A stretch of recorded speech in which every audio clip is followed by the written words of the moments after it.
Asalaamu calaykum waraxmatullaahi wabarakaatu. Casharkan waxaan ku baranaynaa bacterian loo yaqaano Helicobacter pylori oo keena cudurkan oo aadka ugu faafay adduunyada oo dhan, gaar ahaan dhibaatada aadka u weyn ku haya ummadan geeska Afrika degan ee Soomaalida. Waa waxaan dadka u yaqaanaan gastric ulcer,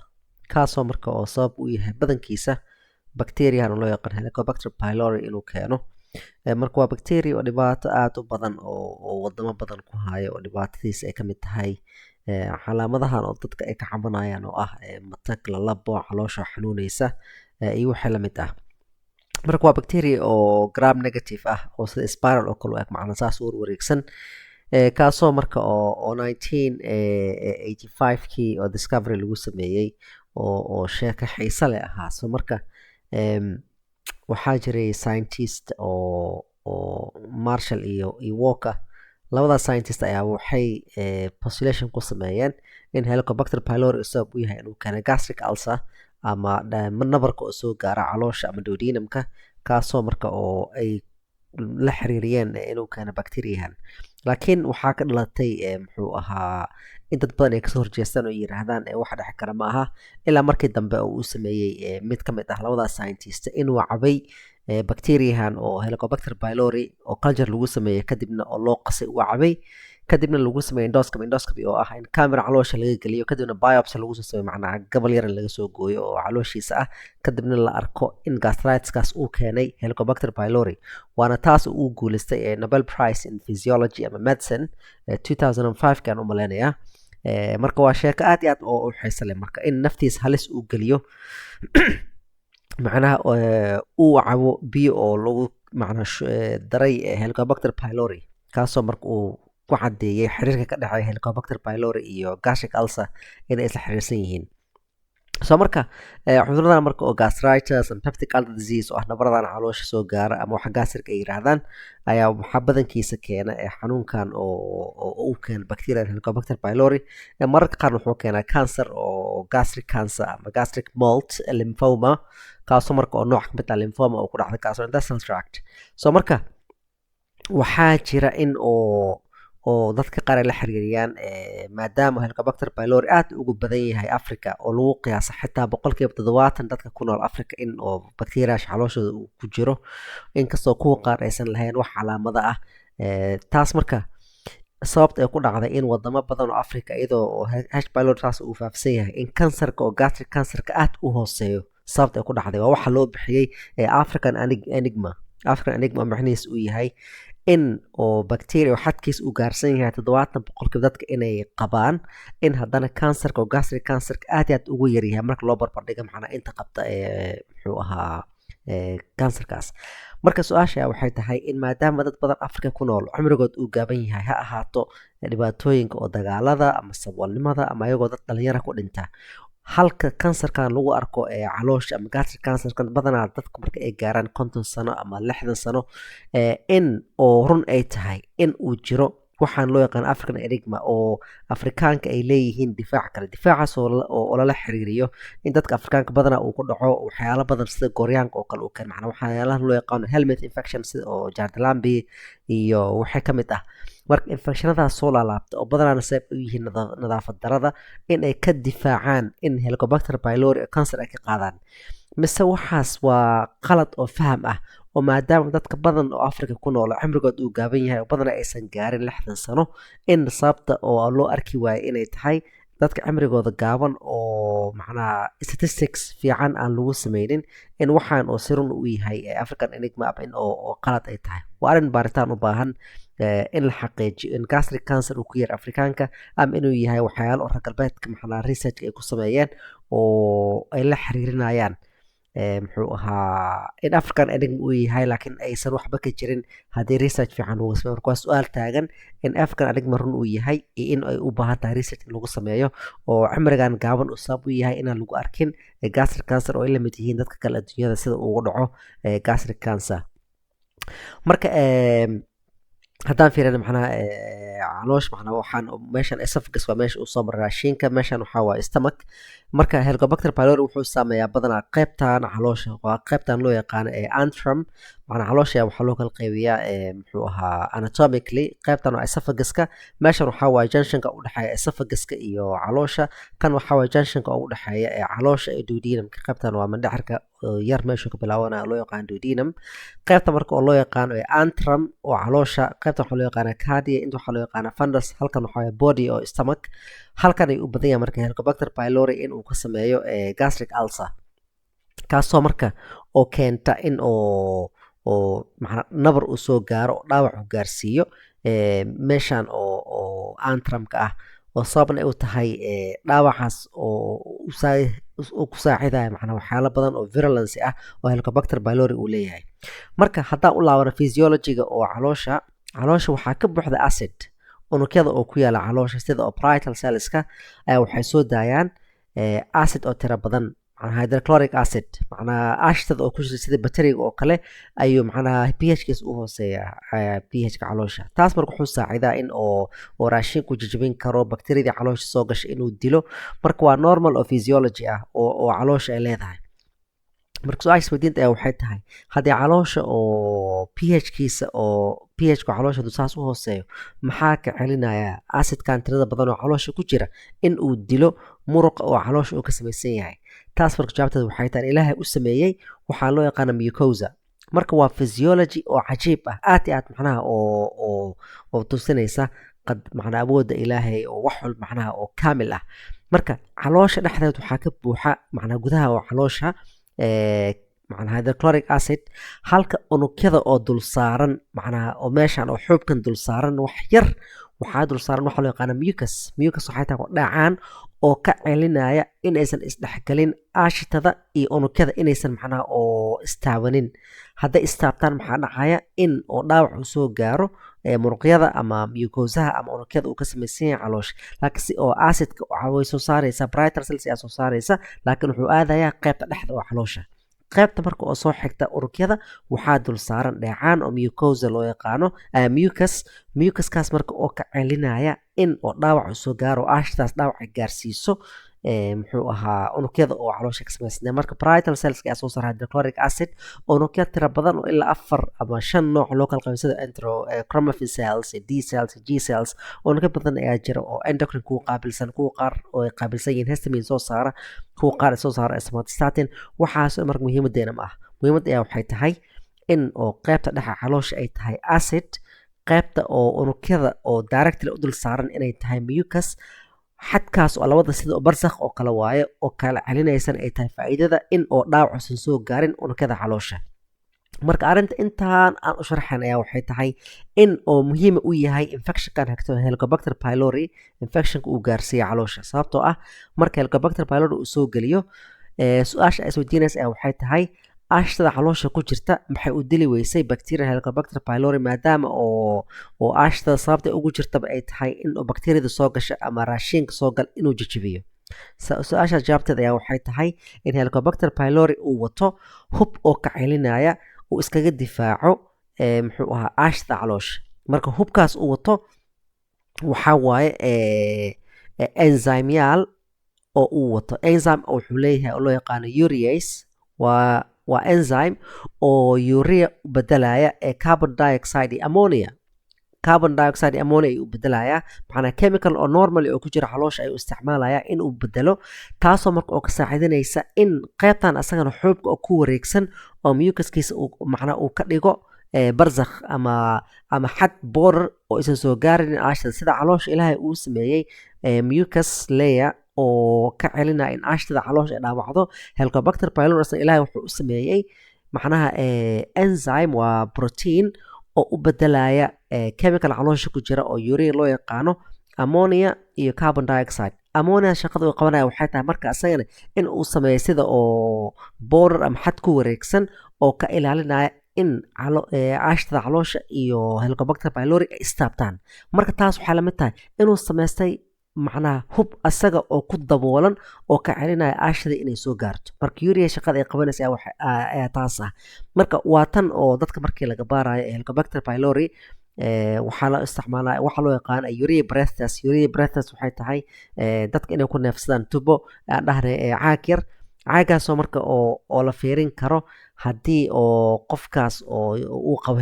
helicobacter pylori infection macnaha waxaa loo yaqaana urea breath test oo halkan hadda aanan ku sharxaynin qaabka u shaqeeyo laakiin waa breath test oo simple ah wadamadan Europe oo tahay gold standard oo lagu baaro haddii qofka H pylori uu qabo in kale taasoo marka enzymekan ayaa saacidinaya inuu u bedelo urea ammonia iyo carbon dioxide sidoo kale wuxuu leeyahay flagella macnaa waxaan uu ku dabaashto waa sida oo motor oo kale oo wareegsanaya oo ka saacidinaysa inuu ku dhex dabaasho caloosha dhexdiisa kadib uu tago unugyadii oo dhaawac u gaarsiiyo sidoo kale wuxuu leeyahay waxa loo yaqaano lipopolysaccharide ama LPS oo ayagana macnaha wax kasoo taagtaagan oo docking uu ku sameynayo macnaa uu kula xiranayo unugyada oo infection ku sameyn rabo soo marka ureaskan oo uu ku sameysanayo xad oo ka celinaysa ashtay inay korkiisa taabato falajeelaha oo ka caawinaya in uu dabaashto iyo kemikalyaalkan oo dushiisa ku dul wareegsan oo u saacidinaya inuu ku xirto receptorada oo unugyada oo caloosha waxaasoo dhan waxay u saacidinayaan in uu tago unugyadii caloosha oo lininga ku sameynayay kadibna infection uu ku sameeyo oo uu ku dhex daadiyo suntaasoo keenaysa marka in dhaawac uu gaarsiiyo unugyadii oo caloosha dhaawacaasoo keenaya in calooshii nawar uu ka sameysmo nawarkaasoo haddii sanooyin badan qofku hayn xataa isku bedeli kara gastric cancer soo marka mucus layerkan marka ayuu kusoo dhex dabaalanaya kadibna wuxuu imaanayaa in oo uu dhex galo muxuu ahaa infection uu ku sameeyo muxuu ahaa unugyadii oo caloosha ka samaysta macnaa mucosaha oo dul saarneed saa arkayna marka wuxuu imaanayaa isagoo soo dabaalinaya macnaa mucosaha waxaa waaye qaybta soo xigta dhexe macnaa qaybtan hore oo caloosha banaanka xigta waxaa loo yaqaana serosa qaybtan gudaha soo xigtan waxaa loo yaqaana mucosaha dulkiisana waxaa dul saaran mucus ama dheecaankaasoo marka isagana oo loogu talagalay acid inuu ka xaliyo laakiin helicobacter pylori wuxuu samaysanayaa in oo uu soo dhex maro calooshii oo acidkii uu ka samaysto wax uu iskaga celiyo oo uu saacidinayo enzymeka loo yaqaano urease kadibna uu soo dabaashto falajeelaan isagoo isticmaalaya kadibna uu imaado unugyadii oo caloosha ka samaysnaa kadibna uu isticmaalo lipopolysaccharide ama LPS aan soo sharaxnay kadibna uu sun ku dhex daadiyo unugyadii taasoo keenaysa marka ulcer inuu ka dhasho ama nabar oo waxaan u keenaya dadka xanuunka caloosha ay lablabada iyo vomiting iyo inay matagaan waxyaalahaasna ayaa u keenaya marka oo virulensigaas ayaa ka saacidaya waxyaalaan uu sameynayo oo ureaskiisa iyo LPS-kiisa iyo flagellius ka mid yahay soo markaan soo sharaxnay adduunyada 50% ilaa 70% dadka adduunyada ku nool ayaa macna lagu tiriyaa in uu saameeyo waxyaalo badan ayaa loo yaqaana laakiin si sax ah looma hayo waxaa loo maleynayaa in nadaafad daro iyo wax lamid ah laakiin wadamo badan oo xataa Mareykanka boqolkiiba 30 boqolkiiba 40 ayaa lagu qiyaasaa inay macnaha saameeyaan soo marka si sax ah looma oga transmissionkiisa qaabka ku imaanayo pathophysiologist waa saan soo sharaxnay in oo H pylori u imaanayo caloosha dhexdiisa kadibna uu isticmaalayo enzyme oo urease kadibna uu dhaawac gaarsiinayo mucosal layer oo caloosha marka maadaama uu dhaawac u soo gaaray unugyada caloosha marka qaar ayaa waxaa dhacaya in uu bato maadaama inflammation meesha u imaaday in unugyada oo sida parietal cells interchromaffin cells waxay keenaysaa inay soo dayso waxyaala tira badan oo macnaa gastrin kaasoo keenaya in parietal cells ay soo daayaan gastric macnaa acid oo tira badan hydrochloric acid tira badan hydrochloric acid kaas oo asan u gudbi kara duodenumka kaasoo keenaya marka in qofkii duodenumkan uu kaga dhaco duodenal ulcer macnaa nabar oo soo gaara duodenumka sidoo kale waxaa imaan karta in gadaal u laabto acidkii oo dhaawac gaarsiiyo esophaguska oo gadaalna infectionkaas uu keeno soo marka acidka tira badan ayaa dhaawac sii gaarsiinaya unugyadii dhaawaca ku soo gaaray ama nabarkii hore ku yaalay haddaydan uu sii badiyo H pylori inta acid oo caloosha ku jirta dhaawac kale ayaa sii badanaya oo meelo kale oo caloosha ah in uu soo dhaawac soo gaarsiiso marka dhaawacyadan oo soo laalaabanaya ama sanooyin badan oo 10 sano 20 sano 30 sano qofkii kusoo laabanaya waxay keenaysaa in qofkii kansar uu ka qaadi karo san hore u soo sharaxnay calaamadaha lagu arkan marka waxaa la leeyahay calaamad dadka si fiican ay u yaqaanaan dadka ay leeyihiin waxa ay haye muxuu ahaa gastric ulcer badanaa dad badan oo haya H pylori calaamad ma laha laakiin dadka uu hayo xanuun oo caloosha ah lalabo matag inay dareemaan daaco muxuu ahaa acid inay dareemaan oo dhuuntooda ah haddii oo halis uu gaaro oo macnaa calooshii sidii ulcerka ugu dhacay nabarkii ugu dhacay inuu keeno calooshii dilaacdana waxaa dhici karta in oo bleeding macnaa ah dhiig bax zaid inuu imaado gaar ahaan haddii caloosha qaybta gadaal oo dhaawac uu gaaro sababtoo ah caloosha gadaasheed waxaa maraya vein artery aad waana loo yaqaan splenic artery oo u socda splinka kaasoo haddii dhaawac uu gaaro qofka oo dili kara dhiigbax u dili kara iyo cancer inuu qofka u keeni kara saan hore usoo sheegnay laakiin halista ugu weyn hadda oo dadka oo soomaalida haysta waxay tahay in gastrointestinal tract macnaha waxaa ku dhaca jirooyin tira badan macnaha calooshaada jirooyin badan ayaa ku dhaca madhacrada jirooyin badan ayaa ku dhaca oo ay ka mid yihiin autoimmune disease sidoo kale waxaa jirka ku yaala beerkii waxaa ku yaala gallbladderkii waxaa ku yaala pancreaska intaan unug dhan waxaa ku dhici kara jirooyin tira badan macna biliary disease ayaa qofka ku dhici kara pancreatitis ayaa ku dhici kara autoimmune disease functional disorder ayaa ku dhici kara madhacrada ah laakiin dadka oo waxay kusoo koobeen hadda waxa ay haya gastric macnaa waxaa loo yaqaana self diagnosis qofka in asaga oo diagnosis isku sameeyo qof wax aqoon uu leeyahay aan jirin cilmigii oo ama jirooyinka saacida ku saameyn kara gastrointestinal tract ama gastroenterology waxaa lagu soo koobay oo dadka caadiga ay kusoo koobeen gastric ay haya taas waxaa dhacaya marka in qof uu hayo pancreatic macnaa disease ama biliary disease ama muxuu ahaa macnaa jiro oo ku dhacda bowelka in oo kulli loo wada saameeyo gastric taasoo keeni karta mararka qaar qofka inuu qabo pancreatic cancer ama colorectal cancer ama muxuu ahaa biliary macnaha oo jiro ka mid ah biliary disease-ka ah taasoo keenaysa marka in qofkii oo asaga labelkaas isku dhejiyey gastric ay ahay uu keeno inuu isdayaco oo la ogaado jirada runta haysa 5 sano 6 sano kadib inuu qofkan oo waxa ahay uu yahay cancer oo jirkiisa ku faafay that's why halis ay u tahay dadka inay iska joojiyaan macnaha ayagoo aan diagnosis sax lagu sameyn ama endoscopy ahaado ama urine breath test ahaado ama muxuu ahaa stool antigen test ahaado ama gastroenterologist aan arkin in qofka aan lagu label gareenin qofkaas waxaa haya gastric waana halis oo keeni karta haddii qofka hadda severe pancreatitis uu haayo oo uu iska macnaa aamino inuu qabo muxuu ahaa gastrigi ayaa ugu kaxsan dhibaato weyn waa macnaa dhibaato aad iyo aad u weyn oo qofka naftiisa halis gelin karta marka qaabka oo diagnosis loogu sameyn waxay tahay saan hore usoo sheexnay wadamadan Europe iyo Mareykanka waxaa la isticmaalaa urine breath test iyo stool antigen test markii hore waxaa la isticmaali jiray serology waxay tahay jirka in laga baaro antibody laakiin maadaama aan soo sheegnay boqolkiiba 50 dadka adduunyada ku nool ama Afrika haddii la fiiriyo boqolkiiba 70 dadka adduunyada ku nool haddii ay qabaan H pylori wuxuu noqonayaa haddii qofka antibody laga fiiriyo dhiiggiisa ah pointless macnaha antibodygaas wuxuu kuu sheegayaa qofkaas inuu ku dhacay infection H pylori laakiin markuu sheegaya haddii infection waqtigaas uu jiro heerka infection uu gaarsiisan yahay so marka waa pointless tan muhiimada waxay tahay marka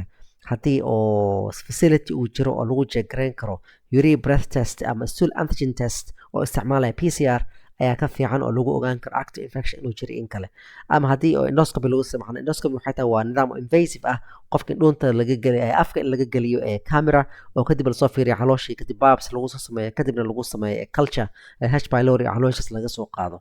marka haddii oo la heli karo urine breath test iyo stool antigen test waa macnaa test oo very simple ah oo macnaa sensitivitygiisa iyo specificity aad iyo aad macnaa 90 to 95% up to 100% macnaa oo sensitivity oo siin kara haddii qofkaas uu qabo cudurkaasi in kale daawadiisana maxay tahay marka daawada dhibaatada weyn ay ka taagan tahay oo dadka hadda Soomaaliya jooga oo kale oo bil walba aan bishii 2 jeer loo soo qoro eradication therapy waxaa arkaysaa maanta hore metronidazole ciprofloxacin erythromycin oo waxaa arkaysaa dadka qaar oo isticmaalaya sanadkii 3 jeer 4 jeer ama 7 jeer xataa eradication therapy lagu sameynayo oo waxba u taraynin sababtan waxay u badan tahay inuu yahay muxuu ahaa resistance oo ay tahay in bacteriaha aysan waxba ka taraynin waxaan antibiotic oo la isticmaalaya sababtana ay tahay in uu sameystay difaac oo iskaga ilaaliyo soo marka nidaamyo kale ayaa jira strategy oo la isticmaalo sida oo la qaato bismuth haddii oo erythromycin ama metronidazole waxba aysan ka taraynin waxaa sida caadiga waxaa weeye in la isticmaalo triple therapy oo ay tahay in daawo oo penicillin sida amoxicillin oo kale iyo macrolide sida erythromycin iyo PPI ama proton pump inhibitor sida omeprazole ama lansoprazole waxaa lamid ah la isla qaato laakiin WHO iyo urur badan oo research Africa ah hadda waxaa la aaminsan yahay haddii bismuth dadka la qaato macna bismuth waa chemical oo badan aan laga helin laakiin haddii la qaato inuu wax ka tari karo eradicationka oo H pylori maadaama oo daawooyinka badankood loo isticmaalo ama antibiotic badana loo isticmaalo dilida oo H pylori waxba aysan taraynin oo dadka Soomaaliya ay daliil u yihiin in oo dadkan antibiotic tirada badan qaadanaya haddana oo cudurka uusan ka baxaynin oo ima in oo diagnosiskood uu qaldan yahay oo aysan qabin H pylori oo jiro kale ay qabaan oo ay tahay in oo laga fiiriyo ama in oo la bedelo qaabka managementiga haddii 2 jeer ama 3 jeer la daaweeyey oo muxuu ahaa antibiotic wax u tari waayey marka qaabka loo difaaci karo waa sara soo sheegnay wuxuu u baahan yahay macnaa research tira badan population screening macnaa ma aha wax oo hal wadan kaligiis wax uu ka tari karo macnaa waa wax u baahan in oo dowlado badan iyo ummado badan iska macnaa kaashadaan in oo research ay sameeyaan oo local research oo local wuxuu yahay in wadan walba dhibaatada uu ku hayo ama Africa guud ahaan researchkaad caadi inay sameysato aysan research ka sugin wadamada reer galbeed sababtoo wadamada reer galbeedka habka ay jirada u fiiran ee waxay tahay dhibaatooyin ay u arkaan wadamada ka soo gaari kara laakiin dhibaatada ama halista oo ku hayo wax oo badan research ku sameeyaan malaha maadaama ay muhiim tahay research oo African problem ah oo loo raadiyo xal Afrikaan ah sidii wax loogu qaban lahaa marka research badan ayaa socda oo lagu baarayo daawooyin cusub oo H pylori laakiin ilaa hadda wax suuragalay ma laha waana wax la arki doono sanooyinka soo socda laakiin hadda tan muhiimadda ugu weyn ayaa waxay tahay in oo daawooyinka tira badan antibiotic loo qoray oo waxaan u tareenin inay u baahan tahay in oo la raadsado waxyaalo oo macnaa alternative waxay tahay haddii qofka 3 jeer la siiyey metronidazole iyo erythromycin iyo PPI waxba uu tari waayey inaan lagu sii wadin in dadka laga wacyigeliyo inay joojiyaan kelmadan oo ah gastric ay haya oo ay tahay macnaa wax oo aad iyo aad oo halis naftooda u gelin karta haddii gastroenterology oo dhan macnaa waa waxyaab leh macnaa waa specialty dhan oo medicine oo gastroenterology hepatology waa specialty aad iyo aad baaxadda ugu weyn in lagu soo koobay waxa ay haya gastric waa arin oo sad ah oo keenaysa macnaa in misdiagnosis tira badan misdiagnosis waxay tahay diagnosis oo qalad ah qofka inuu isku sameeyo oo uu aamino in uu qabo gastric macnaa ulcer oo mararka qaar ay tahay xataa waxyaalo waxba aan ka jirin oo qofkaas uu qabo jiro kale oo halis ah soo sheegnay oo ay noqon karto cancer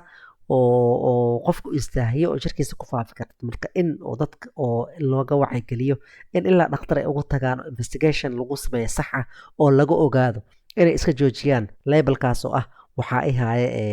gastric